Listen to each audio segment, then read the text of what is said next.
नमस्कारम, आप सभी का एंशिएंट विजडम चैनल पर स्वागत है। मैं सोनिया शर्मा आप सभी के भीतर बैठे परमात्मा को प्रणाम करती हूँ। संतों को भूत, भविष्य और वर्तमान तीनों कालों का ज्ञान होता है। और जब हम बाबा नीम करोली की बात करें तो वो अपने भक्तों का विशेष ध्यान रखते थे। वो पूरी कोशिश किया करते थे कि उनके भक्तों के किसी भी कार्य में कोई रुकावट न हो, और अगर भक्त सही रास्ते पर है तो उसके सभी कार्य बिना किसी विघ्न के पूरे होते जाएं। ऐसे ही एक बार हुआ। बाबा के भक्त देवकामता दीक्षित जी के साथ उन्हें एक बार बहुत से पैसों की जरूरत पड़ गई। वो इस धनराशि को लोन लेने के लिए बैंक गए, पर बैंक ने मना कर दिया और कहा कि इस मामले में बैंक के चेयरमैन की अगर अनुमति मिल जाए तो काम हो सकता है। और बैंक के चेयरमैन उस समय मुंबई में रहा करते थे। दीक्षित जी उस समय कानपुर में थे और जल्दी ही पैसों की ज़रूरत थी, तो उन्होंने सोचा कि पहले दिल्ली चला जाए और वहाँ से फिर एरोप्लेन के माध्यम से मुंबई जाया जाएगा, काम में सफलता मिल जाए। इसी इच्छा से दीक्षित जी ने सोचा कि वृंदावन आश्रम जाकर एक बार बाबा जी के दर्शन भी कर लिए जाएं। इसी सोच के साथ दीक्षित जी गए वृंदावन आश्रम। वहाँ पहुंचे तो पता चला बाबा कुछ देर पहले ही कहीं चले गए हैं। दीक्षित जी निराश हो गए और आश्रम से लौटने ही वाले थे कि आश्रम के चौकीदार ने पूछा कि क्या आप कानपुर से आ रहे हैं। दीक्षित जी ने कहा, हाँ, मैं कानपुर से ही आ रहा हूँ, पर आपको कैसे पता चला।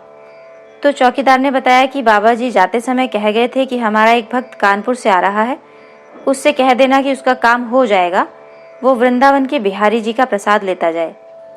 अब समस्या ये थी कि दीक्षित जी तुरंत ही दिल्ली के लिए निकलने वाले थे और बिहारी जी का मंदिर उस समय बंद था।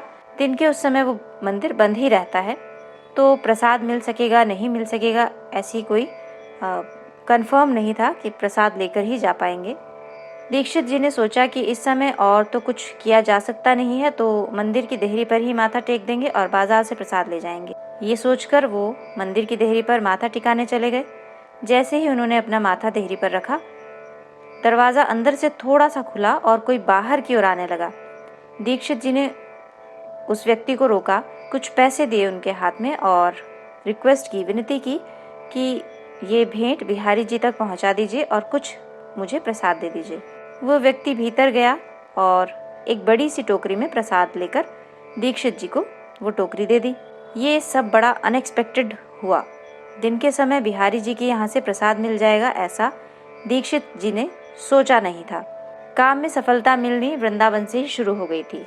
दीक्षित जी प्रसाद लेकर पहुंचे मुंबई चेयरमैन के घर, पर चेयरमैन घर पर मिले नहीं। तो दीक्षित जी को फिर चिंता हुई, क्योंकि चेयरमैन विदेश यात्रा पर जाने ही वाले थे। उन्होंने प्रसाद की टोकरी घर के भीतर भिजवा दी और कहलवा दिया कि ये प्रसाद बिहारी जी का है। प्रसाद भेजते ही चेयरमैन की पत्नी दीक्षित जी से मिलने बाहर आ गई और उन्होंने बताया कि बस कुछ ही दिन पहले वो बिहारी जी के दर्शन के लिए वृंदावन जाने की सोच रही थी, प्लान बना रही थी, पर क्योंकि चेयरमैन को विदेश यात्रा पर जाना था, उनके पतिदेव को विदेश यात्रा पर जाना था, इसलिए उनका वृंदावन जाना हो नहीं पाया। और आज उनको घर बैठे ही बिहारी जी का प्रसाद मिल गया, इसलिए उन्हें बहुत आनंद आ रहा था, वो बहुत खुश थी। उन्होंने दीक्षित जी से कहा कि आप कल सुबह ज़रूर आ जाइए। दीक्षित जी अगले दिन चेयरमैन से मिले और उनका मिलना सफल भी हो गया। चेयरमैन ने उनका लोन सैंक्शन कर दिया और जितनी भी उनको दीक्षित जी को जितने पैसे की ज़रूरत थी वो पैसे भी उनको देना तय हो गया।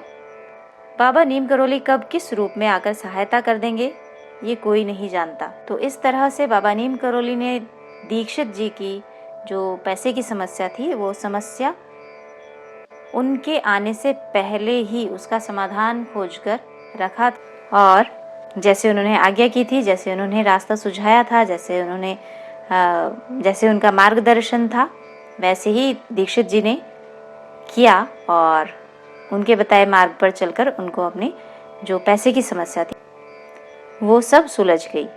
बाबा नीम करोली हम सब पर अपना आशीर्वाद इसी तरह बनाए रखें, इसी आशा के साथ आज के लिए इतना ही। जय सिया राम।